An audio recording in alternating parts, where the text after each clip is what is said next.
Good morning, everyone. Welcome to this IISD Trade and Sustainability Hub session, which we call Greening Small Business, Greening Trade. Today, we are bringing outstanding entrepreneurs from different sectors, different areas of the globe together who are passionate about environmental sustainability. The session will highlight their commitment to green solutions and raise awareness on particular challenges and needs that can inform the ongoing trade and environment discussions at the WTO. So we are happy to have you on this session. We have about 75 minutes to go through. I start immediately by asking Ms. Dorothy Thembo, who is Deputy Executive Director at ITC, to make a few opening remarks. Dorothy, you have the floor. Thank you very much, Larry. A very good morning to you all. May I take this opportunity to welcome you to this session as you head, which is themed Green Small Businesses, Greening Trade. A special thanks to our panelists that have kindly agreed to contribute to the discussion this morning. The sustainability of small businesses is critical as they contribute to inclusiveness, sustainability, and global development. Small businesses, as we know, represent 90% of businesses and generate 50% of jobs globally. However, they are also responsible for over half of the global greenhouse gas emissions, I beg your pardon, according to ITC's Small and Medium Enterprises Competitiveness Outlook 2021 report. We are aware that small firms in developing countries have less access to technology, skills, and financial resources to invest in improving their production practices vis-a-vis social and environmental sustainability. They are also most vulnerable to shocks, such as those caused by the pandemic or climate change. Moreover, the evolving public and private instruments which aim to raise the standards for sustainable trade put additional strains on these small businesses. Consequently, we must support micro, small, medium enterprises in the transition to greener production if we are to realize our broader ambition of greener trade. So, how do we address issues faced by small businesses for positive development outcomes? First, we must foster innovation and support ideas to achieve global ambitions. In our recently launched inaugural Youth Ecopreneur Awards, we received 650 applications from youth tackling the energy crisis through off-grid energy solutions, managing waste, and turning it into value, as well as improving water use, all very centric to the circular economy. I'm very proud today to share with you that our 3 winners from the Dominican Republic, from Uganda, and India are joining us on the panel. I am certain that they will share the importance of having support to realize their green visions. Second point I wanted to share is on the policy front. It is very encouraging to see the strong momentum towards sustainability. The upcoming due diligence legislation from the European Union and other government bodies, as well as the free trade arrangements that are now including social and environmental provisions, which I believe is a step in the right direction. However, policy needs to be formulated in a way that drives alignment and provides favorable conditions for small businesses to conform. Our 20-point green recovery plan to support small businesses calls on governments to think small first, which is not the case in many instances up to this point. Thinking small first in policy making, that is what is going to make the change. This means assessing early on how a proposed regulation will affect smaller firms and adopting mechanisms such as longer transition periods that will secure benefits and mitigate losses for these smaller players. Of course, any policy updates must be matched by implementation in the private sector. And here, alignment and collaboration with existing multi-stakeholder initiatives, which we commonly refer to as MSIs, and standards becomes key. This brings me to my third point. Governments must therefore have a strong mandate to set requirements in a way that capitalizes on and creates synergies with the work already developed by MSIs and private sector initiatives.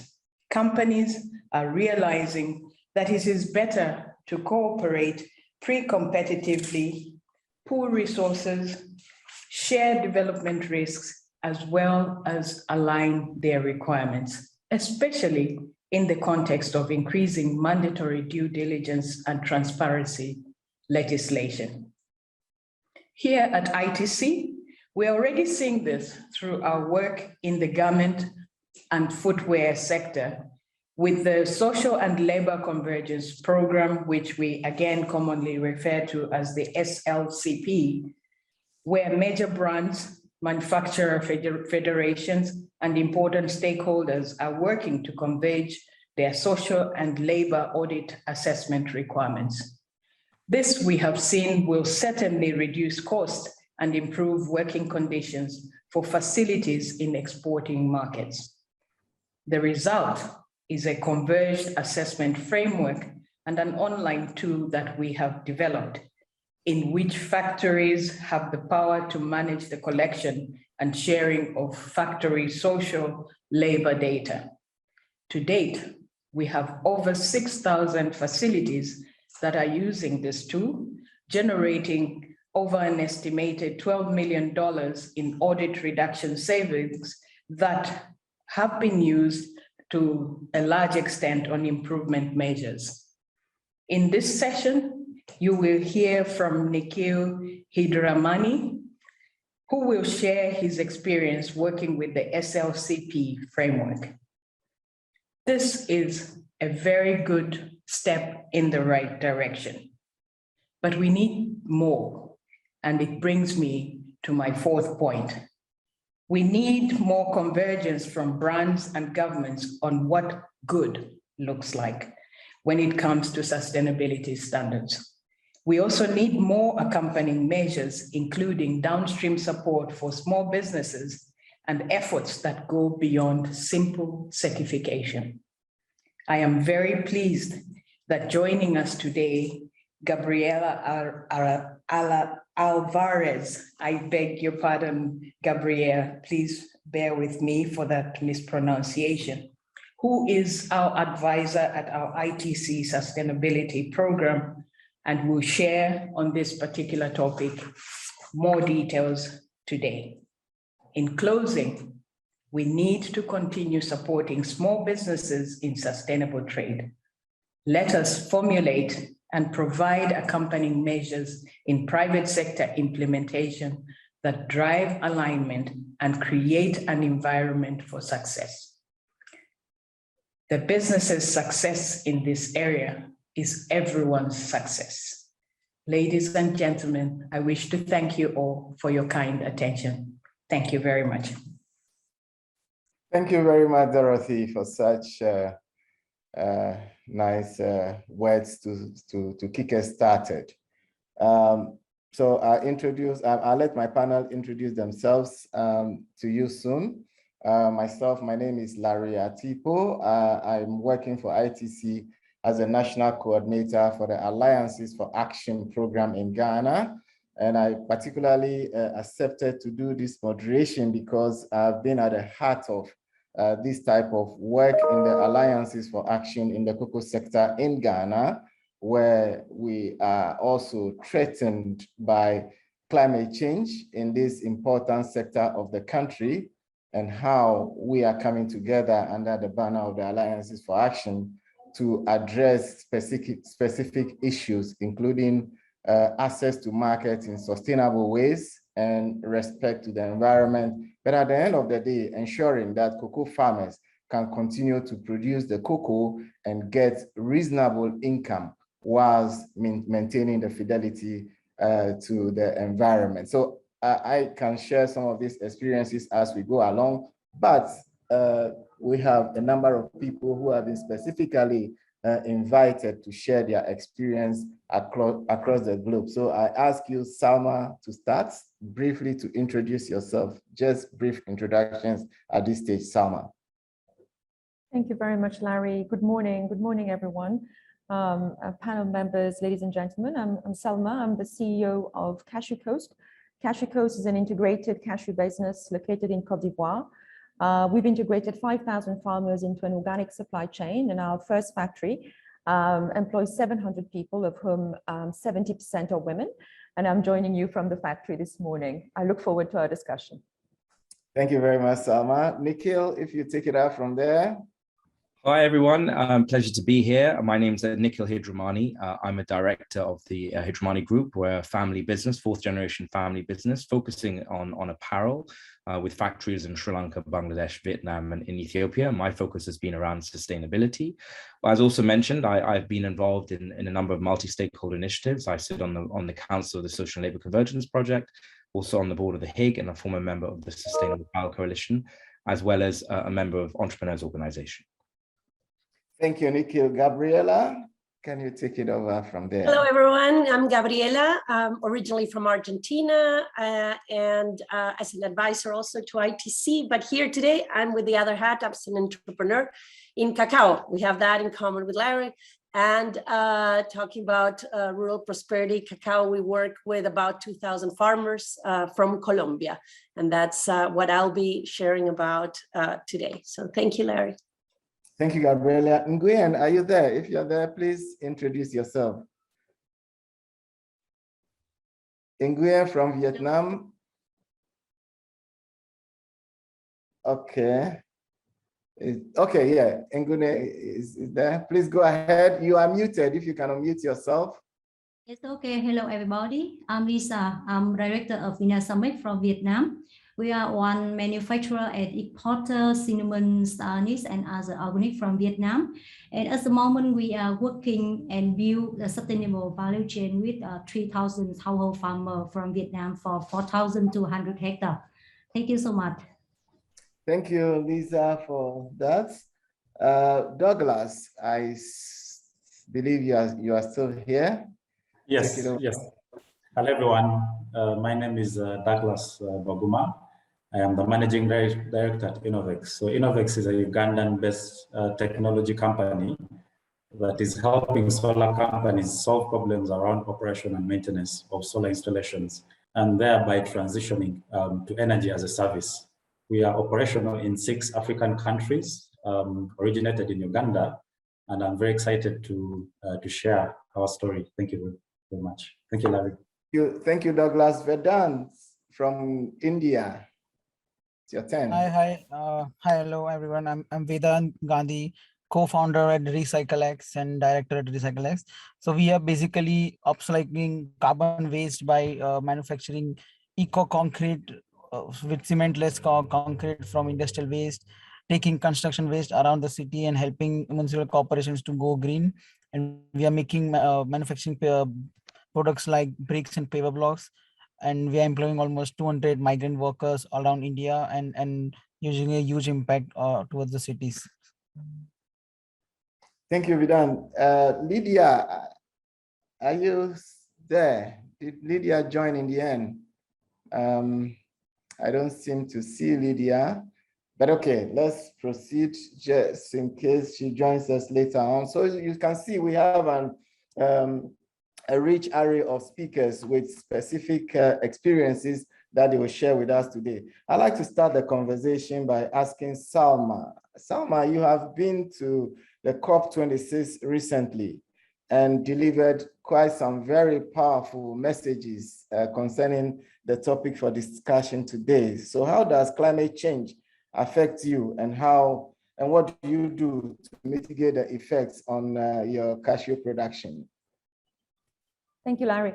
Well, I'd like to say that COP26 was actually very liberating, because I got a sense of being heard, and a sense that policymakers wanted us, small businesses, SMEs from Africa and other developing countries, to actually express ourselves.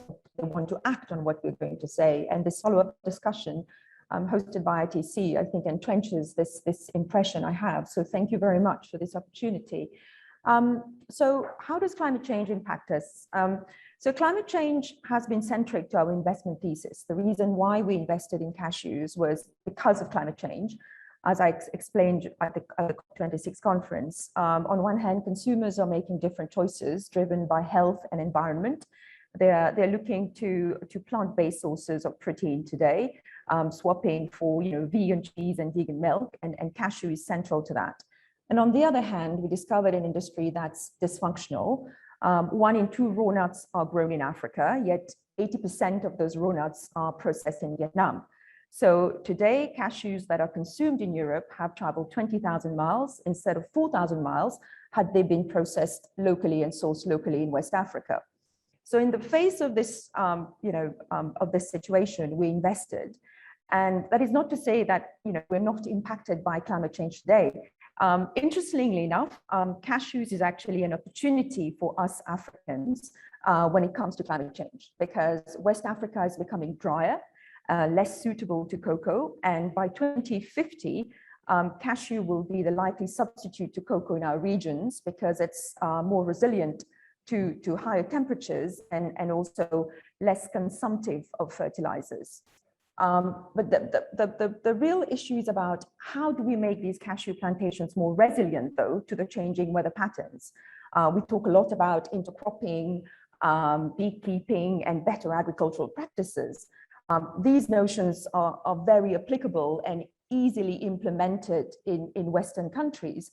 But the true challenge for us is to actually convince our smallholder farmers to adopt these measures, these practices, hand to mouth, and it involves time and effort.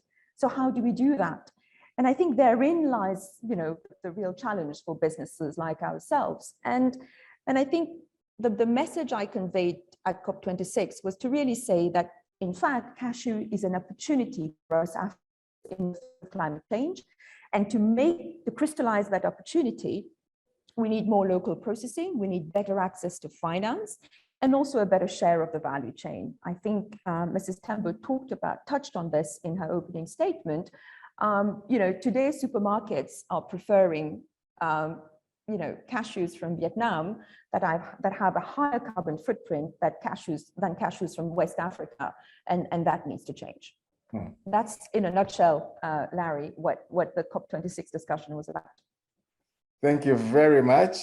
So we don't need to move from cocoa to cashew and then to something else. We need all of them, all those value chains, to function properly and generate value for everybody. So we turn now from agribusiness to another sector which many have accused of contributing to environmental damage. Nikhil, you are passionate about greening the supply chain in the textiles and clothing sector. What have you initiated in the context of your company and the sector generally that you lead to reduce this damage of which you have been accused?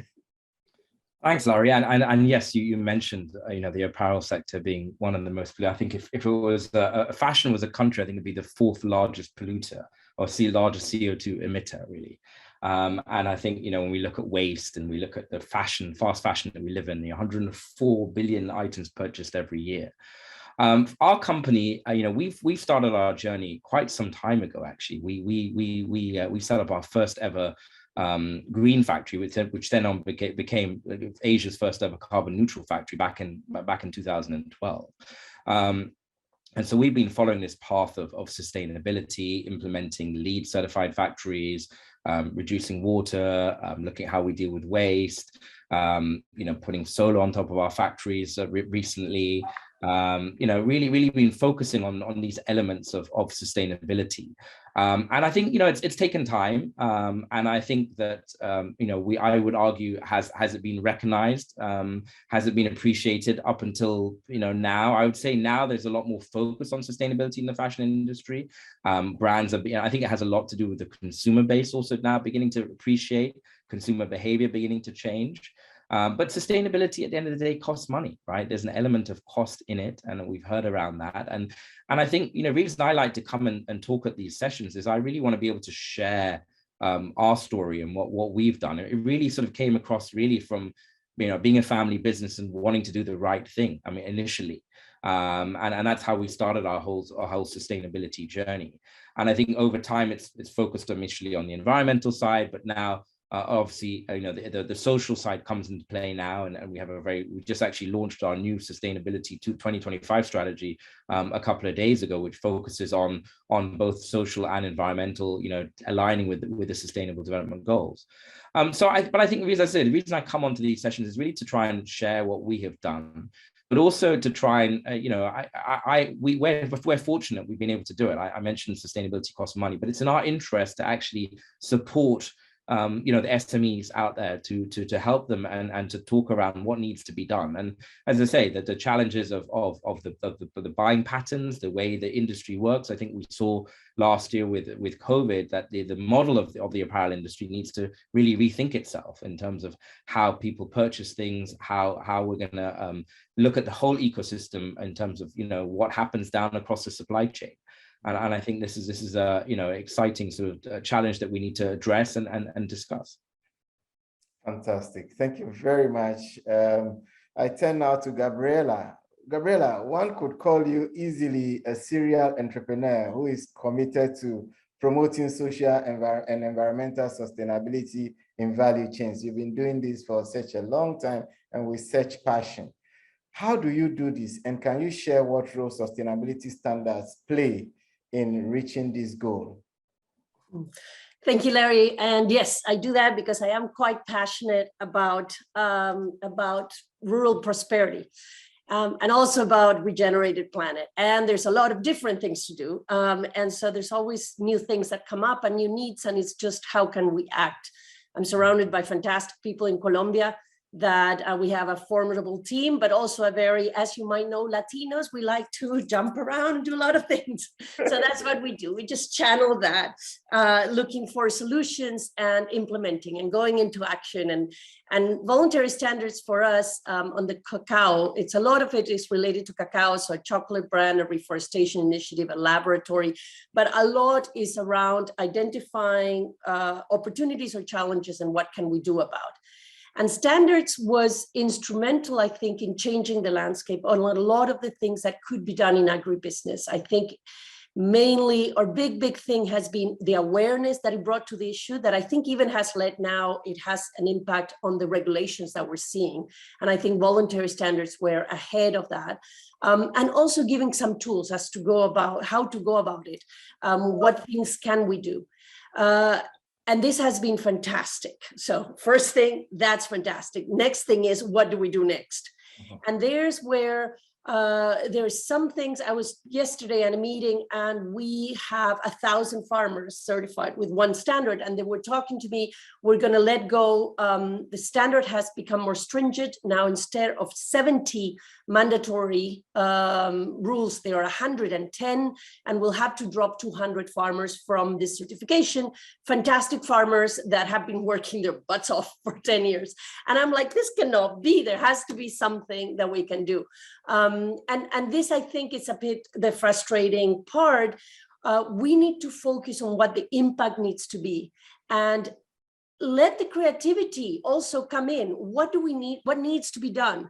And then here are some ideas on how to, but let's focus on the what needs to be done. So my first thing is, can we focus on the impact? Can we focus more on what needs to be done?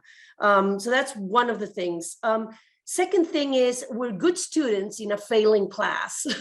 So we select, in a way, the best performing farmers to be certified, and that's fantastic. But I heard from Eminence Jason Clay was something like, if I'm quoting it correctly, 80% of the problem comes from the bottom 20% of the least performing, the farmers that have least access to this. So what are we doing about that? How do we bring the bottom that will really create the change? Someone said today, thinking small first will bring big change. Yesu, I think, mentioned it today. And I think we need to think in that respect. Third big thing, risk. I think we have to put in a big lens of risk. We have, and it's a good thing, we have done a lot on the risk with the regulation. And I see my clients very desperate to comply with all the risks, regulatory risks that come through, which are perfect, and to do the risk assessment and to make sure that everything is good in their chain, which is fantastic. But what about the risk on the area where it's less prepared to bear that risk? So when we say, oh, this certification gives you 10%, if you do this, there's 5%. If there's a drought and you lose your crop, you're zero and you have zero insurance. So what do? You break a leg, you don't have insurance. It doesn't exist. There's no safety net. Safety net is your kids if they're nice with you. So what do we do about that? So when we think through the lens of risk, how do we bring that lens, not just at the buying end, which I think is very good, and the consumer, but throughout the chain? So those are three big things. And I know we have another round, so I'll keep a couple of more things for the next. Thank you, Larry. Thank you very much, Gabriela. We move now to Lisa from Vietnam. Lisa, to go green and to maintain access to the market, you require, as you told us, sustainability standards and to adhere to them. And for that, you also require specific skills. Can you share with us how you managed to build your company's capacity and what support you needed to get to where you are now? A little bit about what you did. Yes, thank you, Mr. Larry. Frankly, sustainable development standard and organic is so new in Vietnam, but we decide move from traditional business into organic business and green business. And how we do? We manage our value chain. We build value chain with 3 household farmers in Vietnam with 4,200 hectares. And we manage according to the value chain following international certification standard like Organic USDA, Europe, ZAS, Rainforest Alliance. And we also find information from internet. And we become the member of UBT. From UEBT, we know about 7 biojet principles, and we apply and following into our system. Besides us, 3,000 household farmer is ethnic minority and they have low knowledge. It's very difficult for us from beginning, but we trust on us and on them, and we change the traditional farming method of farmer from harvesting the entire crop as a farm so that they can keep natural and biodiversity conservation. Besides that, we also change and update our processing system in Vietnam in our factory so that we can comply with the regulation of water purification system and the exhaust gas filter before the discharging into the environment. For many years, we think we do business not only because of profit. We care so much about social activity and especially environmental and biodiversity. So we also make communication solution for all people in Vietnam to know about environmental protection and know about organic and sustainable development standard. So that there are so many enterprises from Vietnam can change the system into green business.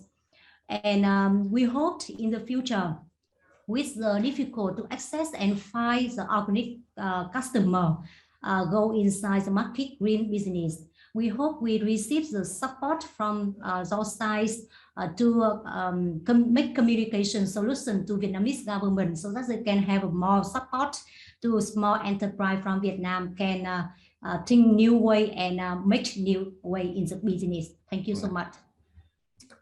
Thank you very much, Lisa, for that elaboration. So I will turn now to our young ecopreneurs. So let me start with you, Vedan, I think, to tell us, first of all, I congratulate you for the effort, and we were told there were so many applications, but you emerged the winner, so we applaud you. Share with us what kind of ecosystem allowed you to innovate for the environment and what needs to be in place to help you grow and bring your solutions to international markets. So like what I say is global warming is defined as increase in average temperature per day. As the greenhouse gases is increasing day by day, and the most harmful greenhouse gases like carbon dioxide and methane gases, and a lot of effects of rising sea levels that can be very dangerous to aquatic life, and the littering of plastic waste which is going in our oceanic bodies, which is also difficult to collect. So what we at Recycle X develop is an innovative low-cost housing solutions that are reducing greenhouse gases. So our patent technology is enabling production of cement-free concrete with using industrial waste from various steel companies we call as ground basalt and slags. So we capture carbon dioxide from various factories, and then we treat this with various industrial waste to form concrete. So if you see, cement industry is one of the second largest polluting industry in the world. So we are reducing the main ingredient what we say for the construction industry by also lowering the affordable housing solution for various migrant workers. We are making toilets under various Swachh Bharat Abhiyan in India, in various villages under various CSR projects. So we are also converting plastic waste into green building products, like bricks and blocks that can increase its tensile strength. So what we count, every month we recycle almost 10 tons of plastic waste and almost and save almost 50 tons of CO2 emissions entering our air pollutions. So with ITC it was a great initiative like that got us an opportunity to showcase our technology to the world. So now we are closely working with UNDP programs in India, for building affordable housing for various migrant workers in India. So we want various policymakers to come and join our initiative for not only just in India, but how we can scale up our technologies to various countries, and how we can develop low cost housing. Day by day the prices of fuel is increasing, cost of steel and concrete is also increasing. So how we can reduce this for housing for all initiative.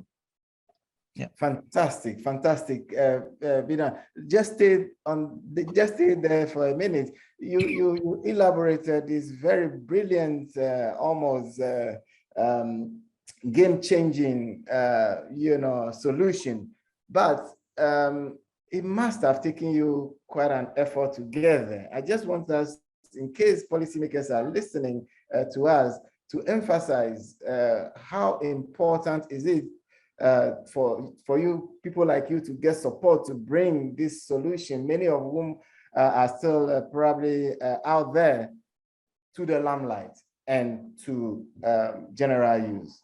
How important is this type of support? So we are working closely with various government corporations and municipal corporations and various cities in India. But what the difficult challenge is what we face is the traditional way of construction, which is going from last 50 to 100 years. But how can we change? How can we bring some change in these policies? That can be developed very easy for any cities to go green. So that's the main problems what as an early stage startup what we face, that at least we need some government or international organizations help that can change some different some kind of policies which is connected to various affordable housing and green building and waste sector. Thank you very much, Vedan. Douglas, you have listened to Vedant also, and you are also one of the successful ecopreneurs. Can you share your experience and also emphasize for us how you got here and what kind of support got you there, and what will you recommend to policymakers? Thank you, Larry. Well, for Innovex, it's one of those interesting entrepreneurial stories. We're a group of friends straight out of Makerere University, and we had this burning desire to contribute positively to Uganda as a country. We set out to solve problems in the renewable energy industry, mostly because Uganda is home to 35 million Ugandans without access to electricity. And despite solar having the potential to provide electricity to all these Ugandans there, it's really not reaching people fast enough. And when you look at Africa, we have 99% of the world's population that lives off-grid residing in Africa. So access to electricity is a huge challenge, and solar energy was here, but it wasn't reaching enough people fast enough. On top of this, a lot of investment over the past 10, 15 years has gone to the industry, more than billions of dollars, but the impact is not measurable. We still have 500 million Africans without access to electricity. So by digitizing operations of solar businesses, we believe, or we've noticed, we've learned that many of them that we work with today across the 6 countries are saving more than 15% of what they were spending before. And this is helping them to build sustainable businesses. We've also opened opportunities for pay-go for large solar systems, and these are typically solar systems for productive users. So typically you'll find our solution being used in solar systems that power solar maize mills, solar water pumps, businesses powered with solar, institutions that are off-grid. This could be hospitals, health centers. So it's a really inspiring story, and definitely there's been a lot of help along the way. Looking at the journey that we've taken, right from ideation to now scaling or operating across 6 countries. In the early stages, we actually were incubated at the university. So former students, because the university had these favorable policies for students who started enterprises, even not full-time, because starting off, I actually part-timed with Innovex and I had a full-time job. But the small business was able to get incubation space with the university, which saved us a lot of money. But for us, that meant we didn't need to raise so much money to operate. So the incubation was very, very important. And I was also exposed early enough to some of these challenges in the solar industry through a number of internships. So I interned at a research center at the university. So it's called the Center for Research in Energy and Energy Conservation. This was an initiative that was started by the university. And later on, it's now grown into a regional hub through, it's now a center that is called the East African Center for Excellence for Renewable Energy and Energy Efficiency, that is EACREC. So as entrepreneurs, there's opportunities where if you have an idea, you have the opportunity to test it so that you don't fail big. You test some of your early hypotheses, get some bit of traction before you can scale your operations. So that was important early in the business when we were building the product and prototyping. Later on, it became very important that we understood how to run a business. So we're looking out for opportunities, to train as business people. My background, I trained as a civil engineer. I only learned business on the job. So as we scaled operations, it became very critical that as the co-founders, since even then we couldn't afford professionals to come in and run our business, we had to run the business ourselves. So we had access to a number of opportunities. These are accelerators. We've been through a total of 10 accelerators. One commendable one that I can talk about is through the US Department of State.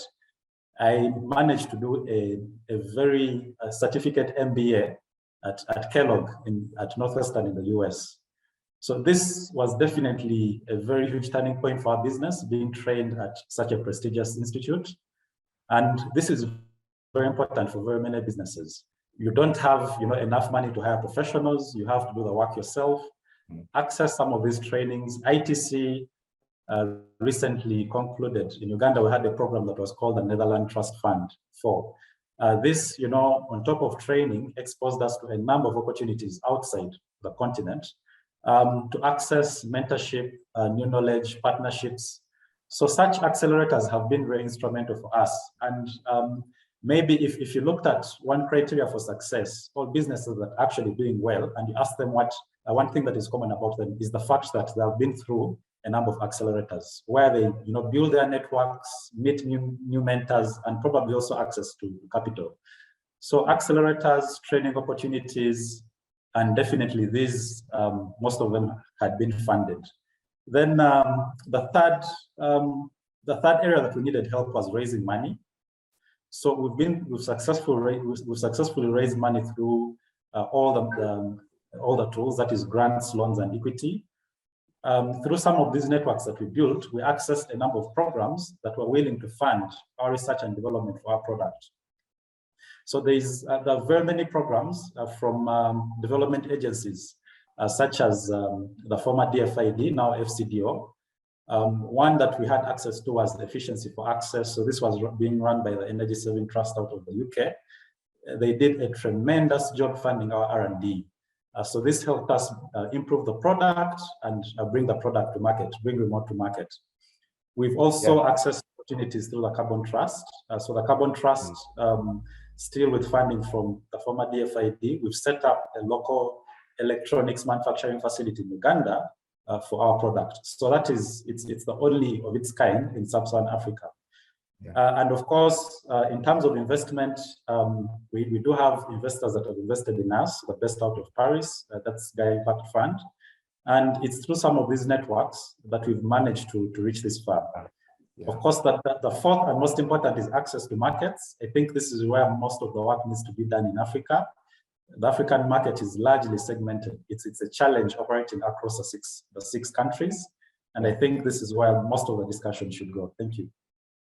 Thank you very much, Douglas. Quite an experience. And from what we've been hearing, it's very clear that SMEs, industry partners are making the effort. There are some success stories, even though it's not an easy ride, as has been demonstrated. There's need for a lot of partnership working together. My own experience has taught me that in the case in Ghana, everybody comes in to address a part of the challenge facing the cocoa sector. But I find that only when we have been working together in the Alliances for Action program that we have with the cocoa, do we manage to bring additional investment from the people sitting around the table, centralize all the discussion, and ensure that once we solve one problem, we do not create another one. So that kind of partnership is also very important. So alliances, commercial alliances, to make sure that whilst we talk about the environment, we talk about people, we also talk about profit, as Douglas is also alluding to, access to the market, so that everything would make sense for everybody. So let me come back to my panelists, and I'll come back to you again, Salma. I know that you are an investment banker, and you naturally think also about investments. So we recognize that investment is needed, but so are other things. So from what we've been discussing so far in Vedant, and also Douglas, young people clearly stated, what else do we need? What else do we need to take these things to scale? Well, thank you, Larry. I was very impressed and inspired actually listening to Vedant and Douglas in particular. I think we should go back to basics, right? If you want to raise money, you start with the offtake. And I'm going to use the cashew industry because that's what I'm working in at the moment. You start with the offtake, you start from the back. So who's going to buy your products? And as Nikhil said, sustainability costs money. So the first thing is putting pressure on the buyers from Europe, for instance, in terms of buying the right product, the product that's good for the environment, good for the people, and good for the planet. And I think if we manage to put pressure on supermarkets to actually favor goods that are sustainably sourced and not just goods that are the cheapest source of supply, we will have won the first battle. So first, we focus on offtake. The second, we focus on funding. Once you've got the offtake, you have the beginning of a business case. So now, how do you fund that business case? And the funding, what I found on funding available for SMEs in Africa, there are three problems. The first one is the cost of funding, because DFIs tend to lend money to local institutions, and I'm sure all of us here have faced that. They lend money to local institutions at cheaper rates, and those local institutions on-lend that money to SMEs at very high rates. And the issue we have is we are competing on a global scale, and our cost of funding is so much higher than our competitors. So we currently are at 10, 12% as SMEs in Africa versus our competitors who are like at under 5%. So that really is a huge impediment. The second issue there is with funding is how the funding is being allocated, what type of projects these fundings, especially the green funding, being allocated. I think there is, it doesn't feel that there has been much thought given into what projects should automatically qualify for green finance. As I explained earlier, cashew clearly is an opportunity for Africa when it comes to climate change. So today I am struggling to raise money for a project that will eventuate into positive climate change impact and save the whole planet. There's a lot of money available for solar panels, for instance, but not enough money available for biomass from those same green finance institutions. So I think the second thing is really, how do we allocate this money to what type of projects, and how do we make this allocation smoother? And the third thing I found is people allocating these funds on the ground need to be trained. I do not believe, being based here, being African, I do not believe that the local institutions understand ESG, understand sustainability enough to actually allocate these funds transparently with the knowledge that it will create the impact. I think Gabriela mentioned, let's focus on impact. And this is not translating on the ground from the local institutions. They are focused on profitability, but they're not understanding impact. That, I think, would be my message, Larry, if I'd had to my wish list. No, thank you very much. Let me turn to now Lisa. Lisa, you know, you said that it took quite some convincing to get people to move to organic products, and that it didn't happen overnight. So can you tell us what it takes to convince farmers and other people to be part of this green transition? What efforts should we make?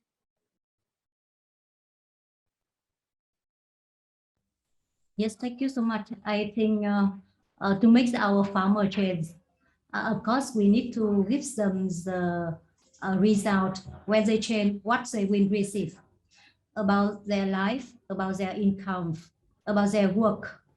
And besides that, as I mentioned, in Vietnam, it is so new about sustainable standard. So I think we need to make the chance of market. We need to make for all people in the market to understand the important when they receive the good qualities and the safe quality, safe product is good for health it creates the impact for environment and climate. And I think the second thing is the role of government. If our government in Vietnam know exactly how is sustainability standard and what is the chance market in the international market, maybe they can say they can give some ways explain for people in Vietnam, or they can create some workshop or some channel to make information for all people in Vietnam can understand and encourage the young people or some people with project to move green business. And the last one, I think, is also depend on the enterprise. If they can, if they want to make integration in the international market, of course they need to make change their system, and they need to find information how they can do and what they need to do. So if we can connect 3 points, I think it will be better for our country, and all other countries in the world can encourage people to move green business. Yeah, thank you so much. Thank you very much. Thank you very much for such insight. I'll come back to you, Gabriela. Many SMEs do want to go green, and in many cases, they tend to voluntary standards, sustainability standards as the means to indicate that they are doing that. Yet we know that that part of the equation is also fraught with many challenges. What's your experience, and how do we deal with that? How do we bring many of them into stream?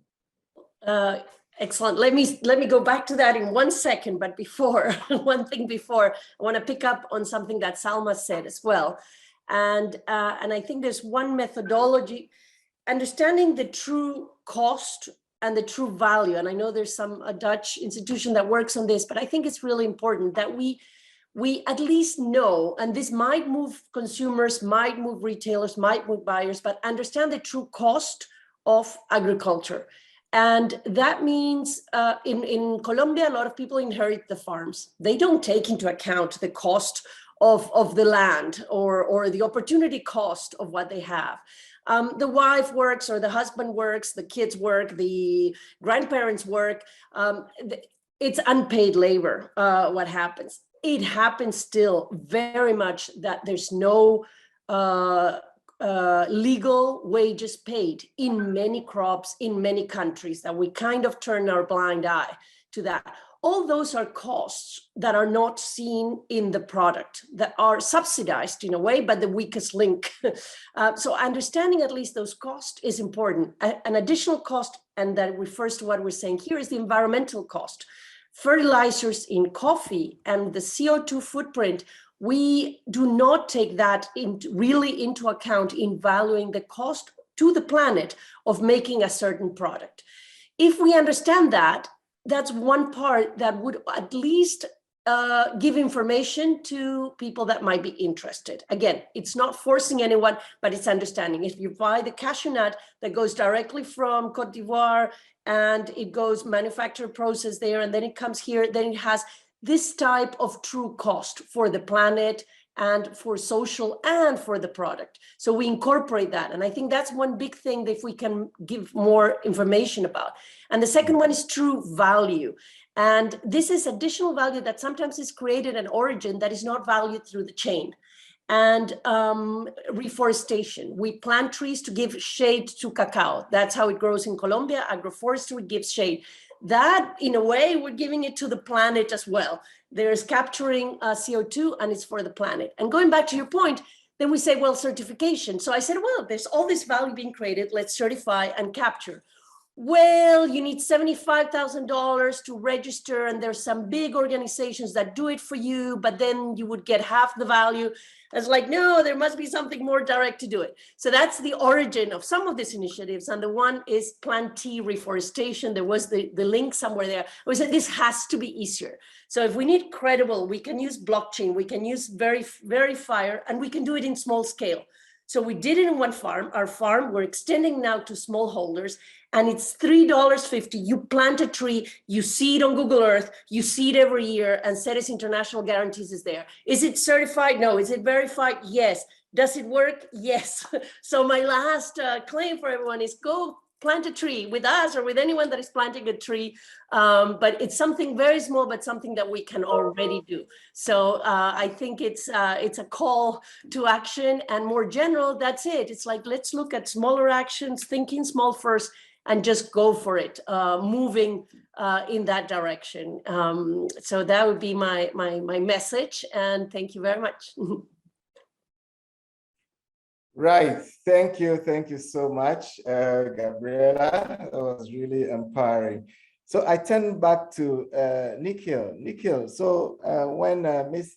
Tembo spoke, she mentioned your involvement in the social and labor convergence program as an example of this multi-stakeholder, collaboration to address sustainability, kind of these alliances for action type of work that ITC promotes. Could you speak to how this initiative has impacted your business and how these MSI can improve in the future? Yeah, well, I mean, I know that the topic of certification has been discussed in this panel already. And I think the unique thing about the Social and Labor Convergence Project was for many, many years, the apparel industry had, multiple, we had to, as a manufacturer, I probably had to do, multiple audits, maybe up to 400 or 500 audits a year. Sometimes for the the same auditor would come for different customers. It was really, we were really suffering from audit fatigue, and there'd been many attempts to try and bring the industry together to try and find a way to actually have a common assessment. And we, and it come and failed. The Social Labor Convergence Project, maybe about 4 or 5 years ago, we managed to get everyone in the room. We managed to get the support from ITC as well. And we created a tool that became this common assessment framework, which is now, again, it's amazing that it's been done, and it brings down the cost of operations, but also the ultimate aim of the Social Labor Convergence Project is actually to create impact in the supply chain, because the savings that we will achieve from that is to actually then being given back to the supply chain. And I think I think this is really the key to the future. I mean, we talked about collaboration. What does collaboration mean? I think we've seen last year as well with, we've been talking about the different models out there. What is the actual model? As I explained in my first interaction, the model of the apparel industry last year, we realized that it failed. It worked. It didn't work when COVID happened and orders were cancelled in the West. There were factory workers didn't get paid because it didn't work. And I think we need to look at, again, as an earlier panelist said, we need to really look at the overall impact. And I think what the Social Labor Convergence Project, the unique thing about it as well, is that we were also involved. Every stakeholder in that project was involved in creating that tool. Something that had never been done before. We were all part of it. I sat in many of those meetings. And I think this is the way we have to engage. We have to find ways to engage the whole supply chain to create that impact. If it's done in isolation, it's not going to happen. That's really, for me, what I believe collaboration will be, and we need to act upon it. Fantastic. So let me come to Vedan and Douglas. Look, I think we're talking about inclusion. Everybody should play a part. Everybody really should play a part in this work to ensure that we achieve green value chains. And you are young people, relatively, we should say. What role do you see for the youth, and how, from your own experience, can we bring your peers to, accept to be part of this movement? Let me start with you, Vedan, and then we come to you, Douglas. Is Vedan still on? Otherwise, you are muted. Okay, Douglas, why don't you start as we wait for him? Thank you, Larry. Well, the message to the youth is, I believe there's an opportunity in the unemployment that we see among very many youth, especially in Africa. So looking at the statistics in Uganda, more than 80% of Ugandans that graduate from college are not able to get into formal employment. There are not enough jobs for all the Ugandans that are graduating from school. I see this as an opportunity, for them to venture into the green economy. It's an opportunity for them to innovate, become entrepreneurs in the green economy. And as I had earlier stated, there are very many mechanisms in place to support entrepreneurs, especially those that are in the green transition. As Innovex, we've benefited a lot from a number of these initiatives. And when you look at the statistics, I mean, Africa is contributing only 3% of global emissions, but Africa is suffering the most from the droughts, from the floods, and from the unpredictable rainfalls. So as the youth, I mean, we have to take arms. The future is ours to take. And I think now is the best time to act. There's a lot of global interest in supporting businesses in green mobility, businesses in the solar space, in waste management, especially electronic waste management, businesses in bioenergy. So this is, the challenge of not having jobs, builds the opportunity to tap into this network, to tap into this support that the world is transitioning to. So look at these opportunities, and this is where the benefit will be for you as a youth today. Thank you. Good. Thank you very much. I would like to turn back to you, Salma, again on the question of what small businesses needs to do to access national markets with these increases in environmental regulations.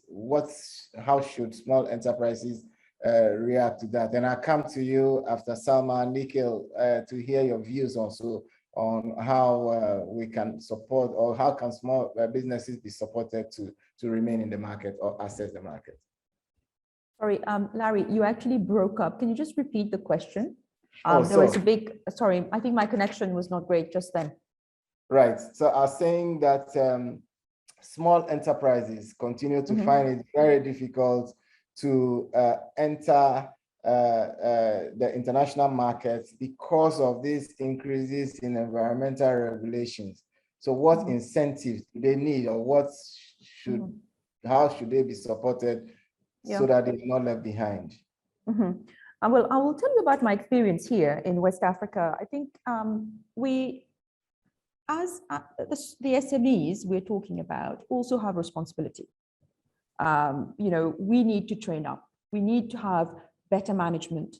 As Douglas pointed out, he went and got trained. He went through that pain and effort of running a business, growing his business, and being trained. I think that we can't always blame others for our own shortcomings. What I found here is some SMEs tend to be lazy. We need to up our game. We need to realize that we're competing in a global supply chain. A global supply chain. So there's that end of the bargain. I think there's also need for a more impactful technical assistance. Much of the technical assistance that is brought to SMEs is actually very short-term in nature. The consultant comes, trains, and then disappears. And then there is no impact measurement. The problem we have today is there's a lot of money going into technical assistance. There's a lot of box ticking, but there is no monitoring and measuring that impact. And I think we need to reward those SMEs that receive technical assistance and that show impact. And we will be able to, we can't lower the regulations. I think we need to work to meet those regulations. There can't be a second, because we Africans didn't contribute to climate change, so please give us a lower threshold. No, because it's a zero-sum game. We have to up our game. And that comes with realizing that, working hard and not being lazy about it, and also measuring the impact of that technical assistance. Sorry, Larry, I'm talking here out of experience, so it's come out very passionately. I like that one. I like that one. I like the passion. Nikhil, do you have any contribution to that before I come to actually, yesterday I was part of a launch of a World Economic Forum white paper on future readiness of SMEs, which I'm sure we can share the link with everyone.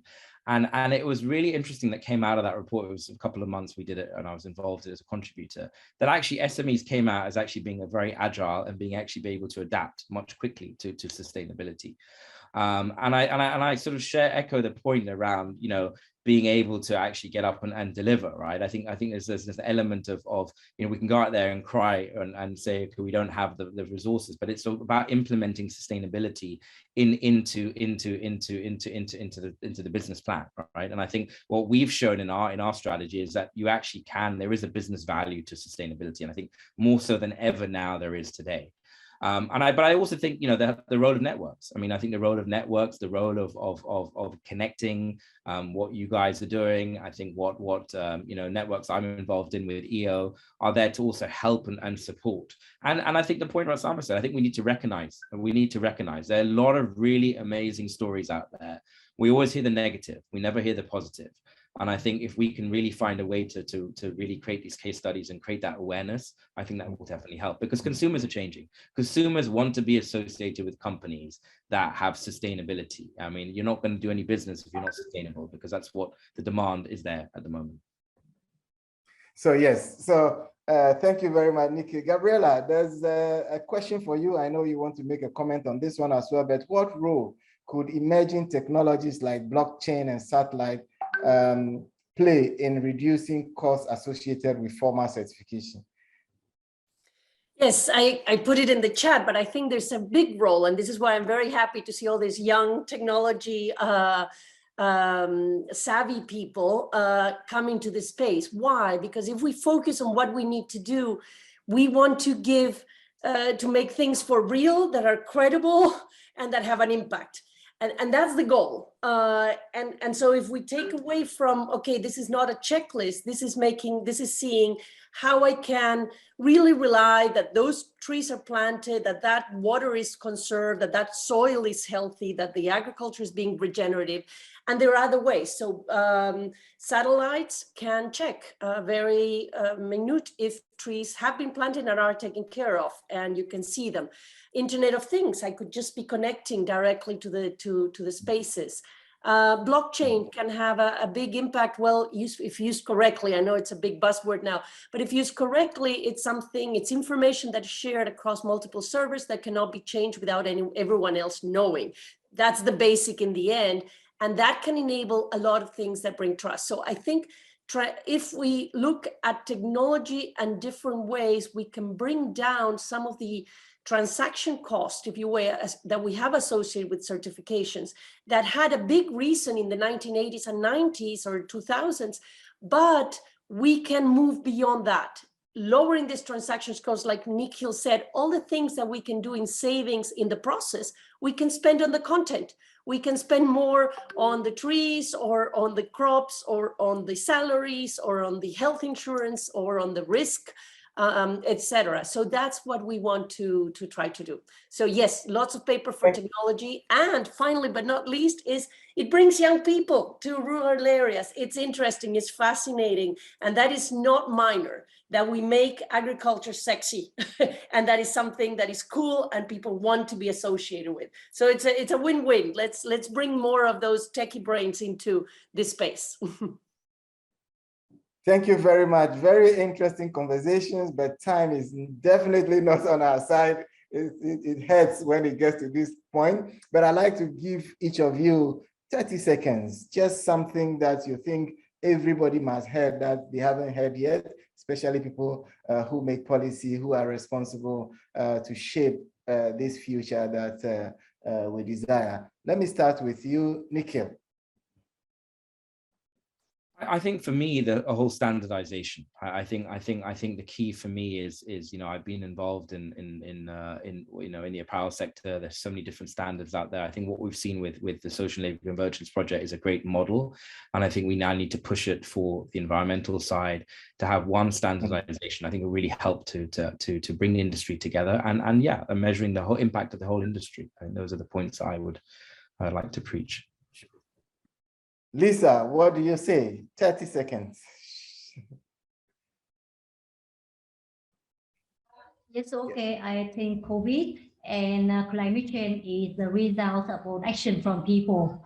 So I think not enterprise who have a responsibility in move green business, but also own people need to have a responsibility in this problem. So I think the own people need to think green, act green, to make a better life and better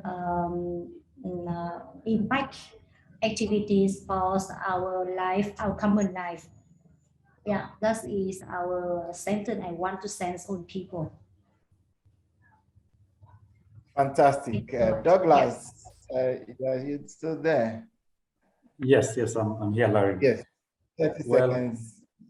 Yeah, mine will be to two people, the entrepreneurs and then the policymakers. For the entrepreneurs, well, the world creates very many opportunities, only that these are not, they don't come on a silver plate. And it is through these challenges of going out to seek these that we grow as entrepreneurs. And to the policymakers, as Africa, we have an opportunity to build green and better. The challenge of not having infrastructure, even for the energy, gives us this unique opportunity, to be 100% dependent on renewables as opposed to the fossil fuels. So let's seize that opportunity. The technology is there, the finance is there, the technology is getting much cheaper, and this is a huge opportunity for us. Thank you. Thank you very much, Douglas. Salma? For me, it would be, I think, valuing the impact of the positive impact of SMEs through technology and using that outcome to allocate long-term, cheaper funding to the real champions who are creating that impact. Fantastic. Fantastic. Yeah. Did we lose you, Salma? I think you finished, right? Yes, I did. If you heard me, yeah. Yes, we did.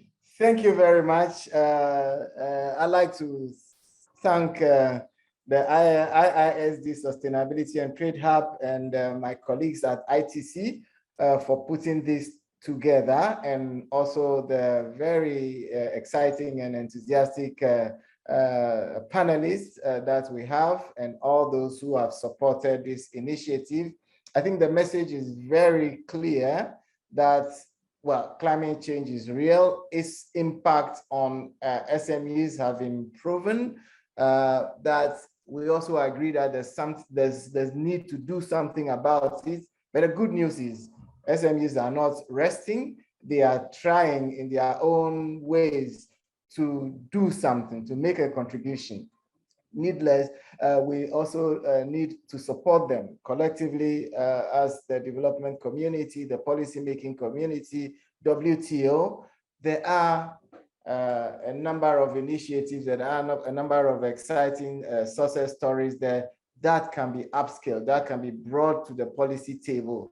We've mentioned finance, we've mentioned training, we've mentioned collaboration, and we have also mentioned the need to put smallholder farmers, especially at the heart of the conversation. So we see the eyes of people who are impacted.